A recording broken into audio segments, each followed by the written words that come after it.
am, like, physically exhausted from trying to figure out my footwork tonight, but honestly, I am mentally and spiritually exhausted from the sheer volume of internet chaos we have to unpack today.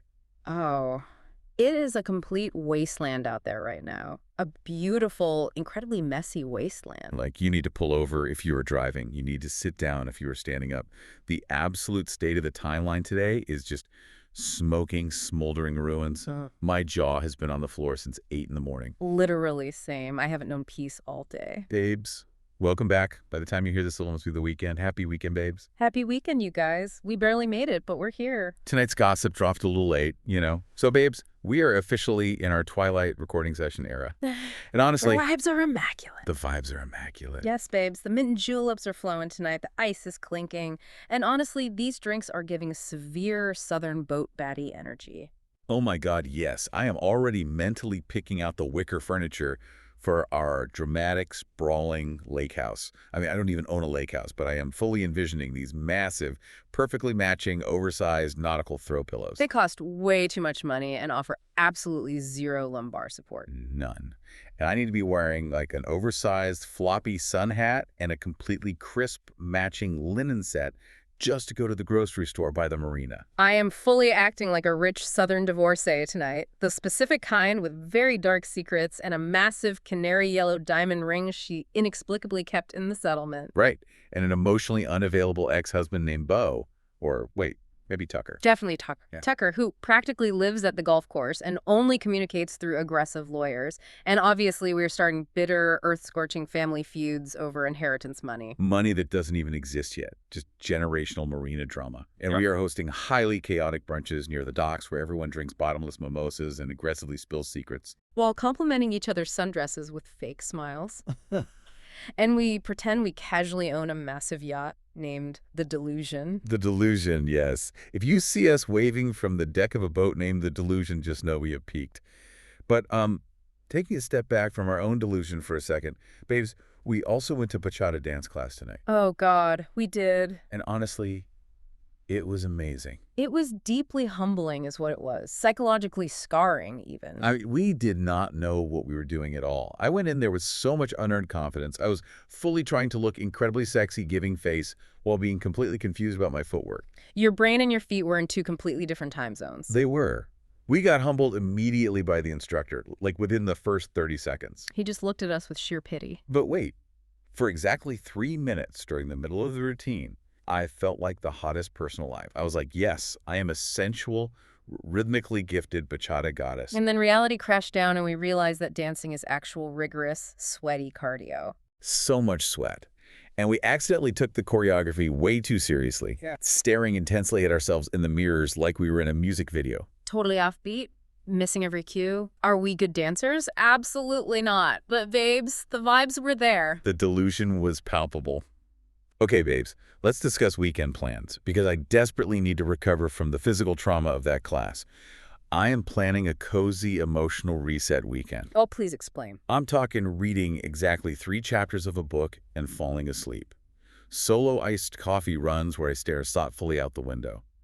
I'm going to deep clean my apartment while pretending my entire life is perfectly together, fiercely romanticizing alone time. What about you? My strategy is to disappear from society entirely. I'm going off the grid, ignoring every single text message, watching trash TV in bed for 48 hours straight, and unnecessarily shopping online for things I do not need. Honestly, a completely valid approach. If you need me, assume my phone is in the ocean. Okay, babes, enough spiraling, because the blogs were absolutely insane tonight, and we need to get into this gossip recap. Grab your mint juleps, because we are moving from our boat baddie delusion straight into the ultimate delusion on the Summer House Season 10 reunion. The pinnacle of reality TV delusion. Let's get into it. We have to unpack this nude leak drama. The reunion literally opened with West Wilson discovering his phone was allegedly hacked and his nudes were leaked online. While the cameras were rolling. Right. The cast was literally passing a mobile phone around the reunion sofa to look at his junk. Andy Cohen called it a reunion first. Okay, let's analytically break down the sheer absurdity of this timing. Yeah. Because Tamra Judge discussed this on her platform, and her theory aligns perfectly with reality TV PR tactics. Oh, tell me. Westnaff was way too calm about this so-called cybercrime. If a normal person discovers their intimate photos are public while sitting under hot stage lights, they panic. They demand production stop. West just sat there. Tamara thinks he completely leaked his own nudes to generate immediate sympathy. Yes. Right before he was going to get grilled for his behavior all season. Exactly. As she logically pointed out, why do you have pictures of your junk ready to go on your phone, dude? It is the oldest trick in the playbook. You manufacture a crisis so nobody can hold you accountable. And Margaret Josephs. The shade. She commented on it, saying it was unattractive for a woman of her age to look at, and she called West a Timu Benson Boone. Devastating, surgically precise shade. For anyone not on TikTok, Benson Boone is that gorgeous rising pop star. Calling West the cheap, knockoff online retail version of him is the most incredible insult. It's chillingly accurate, but beyond the petty insults, we have to look at the actual body language on that stage. The New York Post brought in Susan Constantine, a body language expert, to analyze West and Amanda Batula on that couch. Okay, give me the psychological breakdown. Susan noted West was exhibiting massive physiological stress indicators, licking his lips repeatedly, aggressively locking his ankles under his chair. She categorized it as conflict paralysis. Wait, conflict paralysis? Yeah, when you feel intensely threatened, your autonomic nervous system takes over. He was in a full freeze response. Locking the ankles restrains the body's urge to run away. Licking lips happens because adrenaline causes dry mouth. He was physically shutting down. Okay, wait, let me push back on this for a second. Is he actually paralyzed by conflict? Or is he just a classic F-boy who got caught playing games on national television? Wow. Because playing the overwhelmed, quiet victim is a very convenient way to make the woman confronting you look unhinged. Susan also said Amanda showed emotional rigidity and was moving forcefully toward the conflict, right? She did, and that's the brilliant, insidious nature of the pursue-withdraw dynamic. Whether his paralysis is a genuine trauma response or a calculated defense, the result is the same. He retreats, she escalates her volume to get a resolution, and then he gets to say, look how crazy she's being. Exactly. It makes my blood boil. Yeah. And observing Amanda's intense reaction naturally brings us to the massive elephant in the room. The Amanda and Kyle Cooke divorce holdup. They announced their separation in January. And it's been months, and they still haven't filed divorce papers. The timeline is making the internet completely spiral. The narrative is that Kyle is graciously letting Amanda take the lead so she doesn't look like the villain. Amanda claimed on the reunion that her lawyer reached out to Kyle, but he's dragging his feet. Right, but if we look at the commentary, Teddy Mellencamp and Tamara Judge are not buying this romantic tragedy. They see absolutely zero real connection between Amanda and West. Not at all. They predict West will dump Amanda the second this storyline stops being beneficial for screen time. And they pointed out that Kyle is taking Amanda's public romance surprisingly well. Usually a Bravo husband would burn the house down. True. Why is he being so chill? Well, Kyle has his own long-standing infidelity rumors swirling around the internet. If he plays the supportive, wounded ex-husband, it completely distracts from his own alleged indiscretions. Plus, there's the massive lover-boy corporate debt. Their finances and brand sponsorships are hopelessly tangled. Delaying the divorce might just be a strategy to avoid bankrupting their shared asset. Wow. And then, entering the chat completely unprovoked, is Carl Radke. Carl is furiously stepping into the blogs to defend Kyle and Amanda's 2021 wedding as legally binding and real. People on the internet were saying it was a fake TV wedding. The fact that Carl has to practically produce notarized government receipts to prove his friends were legally married is peak Bravo chaos. He's screaming in all caps that he officiated it. But it gets worse, because West is officially crossing over into the Southern Hospitality cinematic universe. The reunion trailer dropped, and Michaels Pena accused Mia Alario of sleeping with West. And not just a casual hookup. Michaels claimed Mia told Sally Carson from Southern Farm that the sex was so good. Yes. Mia tried to deny it, and then Leva Bonaparte, the literal boss, chimes in with terrifying authority and says, "I was there when you told her that." The nail in the coffin. West is collecting Bravo women like infinity stones across state lines, leaving a massive trail of destruction. It's a completely incestuous Bravo dating ecosystem. And speaking of cyclical, toxic relationships, KJ Dillard and Dara Levitan are fueling major breakup rumors. They unfollowed each other right after attending Ciara Miller's shoe event together. KJ wiped almost every photo of her from his grid and posted a highly cryptic "whelp" on Threads. Whelp! That is the universal F-boy distress signal. When a man posts that, you know it violently imploded. Truly. And to put a bow on this mess, Carl Radke admitted on camera to a light flirtation with his ex, Lindsay Hubbard, during season 10. If they get back together after that apocalyptic wedding cancellation, I am moving into the woods. I cannot invest in that cycle again. It's the definition of insanity. But let's leave the messy crimes of the heart and pivot to actual crimes and civil lawsuits. Yes. Segment 2. Courtrooms, revenge porn, and hotel betrayals. We need to talk about Kelly Dodd. She is facing 3 actual misdemeanors, including battery and unlawfully distributing sexually explicit images of a Jane Doe. The allegations are horrific. She allegedly recorded this woman having sex and masturbating without permission and shared it online. And how does her inner circle respond? Her husband, Rick Leventhal, claims TMZ got the facts wrong and announces they will reveal the real truth exclusively on their Patreon. They are literally putting the defense of a revenge porn criminal charge behind a paywall. The unmitigated audacity to try and profit off a victim's trauma. It's sickening. But the real star of this internet cycle is Kelly's nemesis, Dr. Divya Srinivasa. Divya posted a highly edited 10-minute video completely dragging Kelly. Kelly had accused Divya of obsessively recording her Instagram lives and having malpractice suits. And Divya's response was a masterclass in shade. She calmly pointed out that Kelly had blocked her so she couldn't record the lives anyway. Then she delivered this incredible read. Who even does lives anymore? It's like a geriatric social media tell. Geriatric tell. Oh my God. She completely dismantled the malpractice claims, stating there are 0 active suits. And then she went straight for the jugular. She looked into the camera and said, I'm actually not sure if you've ever really had a real job, but the only one the public knows about you couldn't even keep. Just don't be universally loathed. You even forced Bravo to enact basic human decency standards. The juxtaposition of a highly educated medical professional using her analytical brain to surgically destroy a reality star is incredible. And noting it took exactly 10 minutes to edit the video less time than it takes Kelly to spell her last name. The sheer chill of ending it with, at least you can't record Instagram lives in jail. Good luck at your bail hearing. I want Dr. Divya defending me in every argument for the rest of my life. Absolutely. But the legal chaos continues.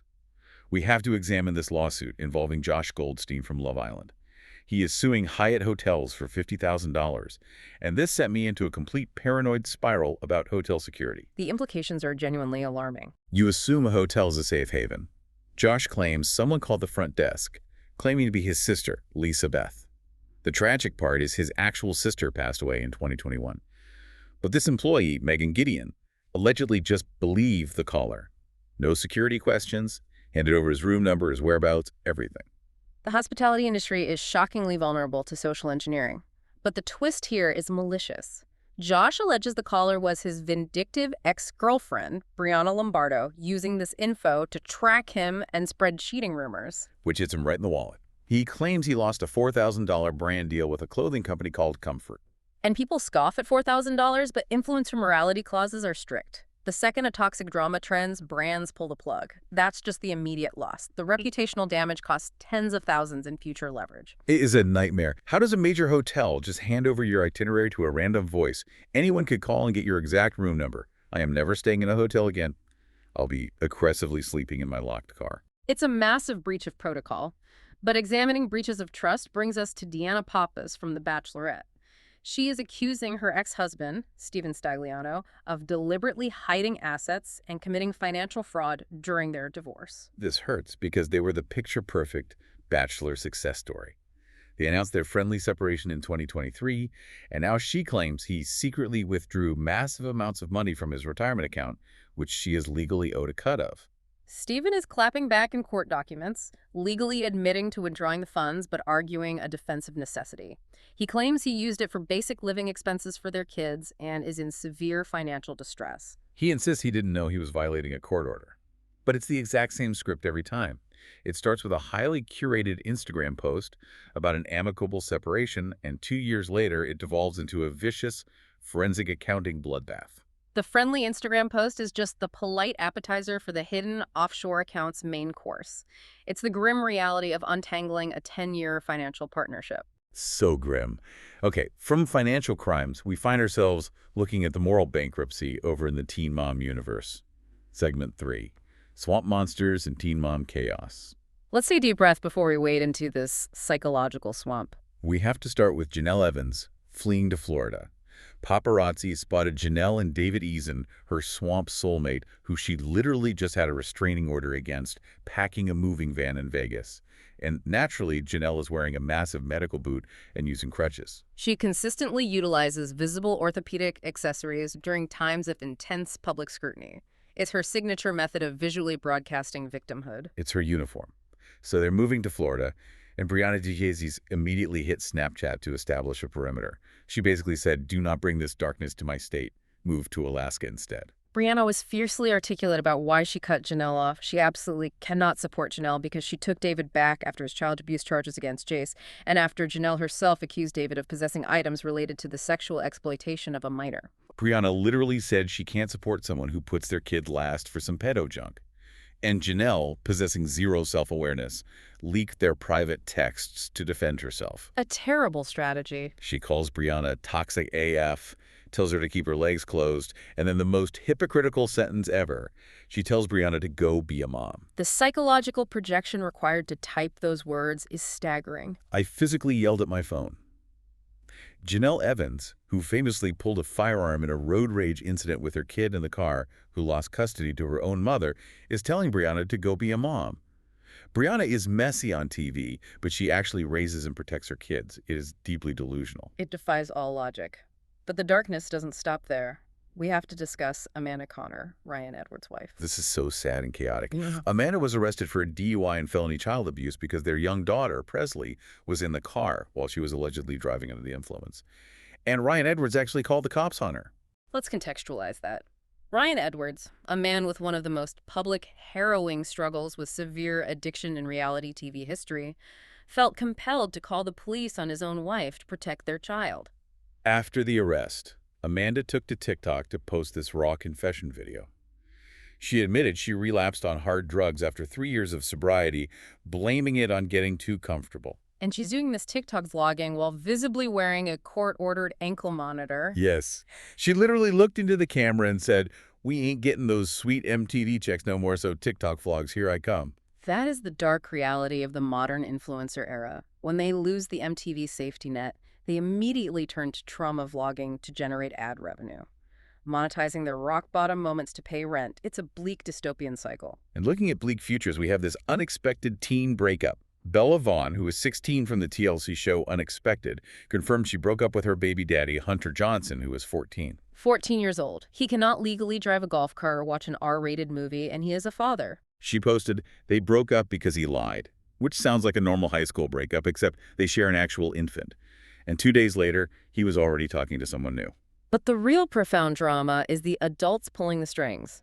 Bella's mom, Phelan, had to make a TikTok clarifying the breakup wasn't because of the court-ordered paternity test. Let's explain this insanity. Hunter's adult father, Casey, actually hired lawyers and sued for a formal paternity test to legally prove his 14-year-old son is the biological father. And an Arkansas judge stepped in, sealed the DNA test, and reportedly awarded Casey full legal custody of Hunter. Grandparents fighting vicious proxy family court battles on behalf of their middle school-aged children. These kids should be worrying about algebra. Instead, they are the focal point of sealed paternity lawsuits and custody battles dictated by their parents. The adults are weaponizing the legal system and creating a second generation of traumatized reality TV fodder. It makes me want to scream. It is a complete failure to protect these kids. But shifting gears from MTV grandmas to the actual grand dames of Bravo. Segment 4. The Housewives Grab Bag. Let's elevate the tax bracket, even if the narcissistic behavior is exactly the same. Over in Beverly Hills, Dory Kemsley and Kyle Richards have completely iced each other out. They haven't spoken since the season 15 reunion wrapped. Dory did an interview saying she felt a complete lack of support from Kyle during her separation from PK. She basically said, if you have to debate the definition of support with your best friend, you shouldn't have to beg for it. It's a very fair assessment. And meanwhile, how is Sutton Stracke handling this? She is completely ignoring the drama to focus on her sustainability company, Sutton Brands, and her kids' milestones. She is gracefully floating above the fray in couture. Shield your peace, Sutton. Absolutely. And speaking of shielding peace, country star Jana Kramer revealed she was offered a diamond to join RHOBH, and she turned it down flat. That demonstrates a rare level of self-awareness in this industry. She said she didn't want to uproot her life in Tennessee, and she knew she couldn't handle the outside noise. She went through that messy, humiliating divorce from Mike Cosson with his sex addiction scandal, and she finally has a happy blended family. She wants to fiercely protect that instead of feeding it to the Bravo machine. Incredible respect for that decision. She calculated the psychological toll and walked away from the paycheck. But while Jana runs away, Mauricio Umansky is trying to use the platform to launch a political career. Oh boy. Mauricio is reportedly considering running for mayor of Los Angeles, and this pits him directly against the political ambitions of Spencer Pratt from The Hills. Okay, stop right there. As the analytical voice of reason, I must explicitly state for the record, we are not taking any political sides here. We do not endorse Mauricio Umansky. We do not endorse Spencer Pratt. We do not endorse the current mayor of Los Angeles or any of their policies. We are remaining strictly, entirely neutral on the actual politics of this race. We are merely sitting here to observe and laugh at the reality TV simulation we are currently trapped inside. Thank you for that flawless legal disclaimer. Because the fact that the guy who screamed at Heidi Montag on MTV and the real estate broker who sells houses on Bravo might be debating municipal zoning policy is undeniable proof that the Matrix is glitching. The simulation is fully broken. It really is. Okay, jetting over to Atlanta, K. Michelle is bringing the mess. She leaked audio of a man named Nosh on the internet to prove she wasn't lying about Portia Williams. She's claiming there was a romantic overlap between her relationship with Nosh and Portia's romance with him, catching Portia in a timeline lie. But Nosh fired back immediately. He leaked his own text messages publicly, stating he and K. Michelle never even dated. They just appeared on the Peacock dating show Queen's Court together. He definitively stated his timeline with Portia did not overlap, and he publicly called K. Michelle Delulu. Delulu. The civilian men are fighting back on the timeline. They're issuing press releases. And it's equally messy on the newest franchise, Real Housewives of Rhode Island. Yeah. Kelsey Swanson is fighting for her life in the Instagram comments, defending her finances. The scrutiny is intense because she recently broke up with her wealthy boyfriend who allegedly refused to commit, but the rumor mill says he's still quietly paying her rent. Right. Fans are labeling her a gold digger. So Kelsey snapped and listed her resume. She has real estate and cosmetology licenses, zero debt, meticulously saved money for 10 years, and traveled to 30 countries independently. She submitted a financial audit to the comment section. But her co-star, Rosie DeMare, is not letting her breathe. During filming, Kelsey claims she has a highly detailed notes app of dirt on the entire cast. The ultimate weapon. But Rosie called her bluff in an interview, saying Kelsey is grasping for straws and explicitly dared her to publish the notes app. Rosie said, she must have a lot to hide in her own life if she's worried about keeping a burn book on us. Release the notes app, Kelsey. We beg you. There is nothing more powerful than an unedited iPhone Notes app screenshot. And rounding out Housewives, in Salt Lake City, Lisa Barlow praised Mary Cosby. Mary made the difficult decision to return to film season 7 shortly after her son tragically passed away from drug addiction. Lisa called her remarkable and bold. Which is incredibly heavy, but it highlights a genuinely supportive side of that cast. When real tragedy strikes, they drop the petty feuds. They really do. But to bring the mood back to the absurd, Whitney Rose posted a dramatic video genuinely crying because she was sad. Rihanna hasn't released solo music in a decade. And Rihanna, a massive Bravo fan, actually commented on the reel. She wrote, "I feel attacked," with laughing emojis. The unparalleled cultural power of Bravo. You have a billionaire global icon sitting on her phone watching Whitney Rose cry over her album release. The ultimate pop culture crossover. Okay, segment 5. Cults, court orders, and bed rotting. We have to address the ongoing fallout of Sister Wives. Leon Brown posted a TikTok saying they are ready to share their unfiltered story about growing up inside a polygamist cult on national television. And Leon did not hold back when it came to Cody. Cody has been doing this PR tour claiming he's actively reaching out to his kids. Leon completely dismantled that. Slammed him to the ground. Leon stated Cody blatantly blew them off at their brother Garrison's tragic funeral.